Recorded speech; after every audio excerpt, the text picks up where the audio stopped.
এখানে আমরা ট্রেনিং দিই। রক ক্লাইম্বিং মানে হচ্ছে মাউন্টেনিয়ারিংয়ের একটা পার্ট। তো মাউন্টেনিং তো আমরা করাতে পারি না, সে তো হিমালয়ের পাশে পাহাড়ে যেতে হবে, মাউন্টেনে যেতে হয়। এখানে এই শুশুনিয়া হিল মানে আমাদের আছে, এটা আমরা ইউজ করি অ্যাজ এ ট্রেনিং পারপাস। যে রকগুলো ওপরে আছে সেই রকের ট্রেনিংটা করা হয়। ট্রেনিং মানে তার বিভিন্ন দিক আছে, ক্লাইম্বিং শেখানো হয়, র্যাপেলিং শেখানো হয়, নট শেখানো হয়, মানে এরকম অনেক বিভিন্ন ইয়ে।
বলতে এই পরিবেশটা তো আমাদের খুবই ভালো লাগে, আমাদের খুব আদর্শ। পশ্চিমবঙ্গের আরও অনেকগুলো জায়গা আছে এই রক ক্লাইম্বিং কোর্স করানোর জন্যে, কিন্তু আমাদের সবথেকে ভালো লাগে শুশুনিয়া।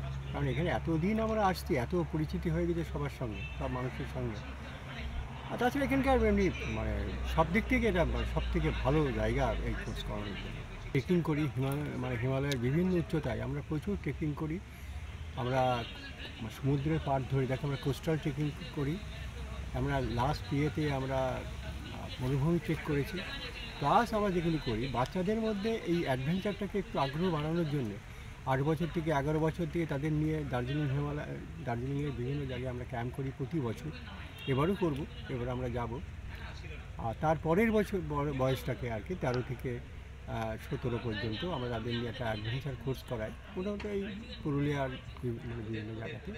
আর তারপরের যে বয়সটা 18 থেকে 40 পর্যন্ত আমরা এই রক ক্লাইম্বিং কোর্স করাই। এই শুশুনিয়াতে কি প্রাথমিক শিক্ষার ব্যাপারটা দেওয়া হচ্ছে? আর এই 18 থেকে 40 জন রক ক্লাইম্বিংটা প্রথমটা এখানেই সব থেকে ভালো।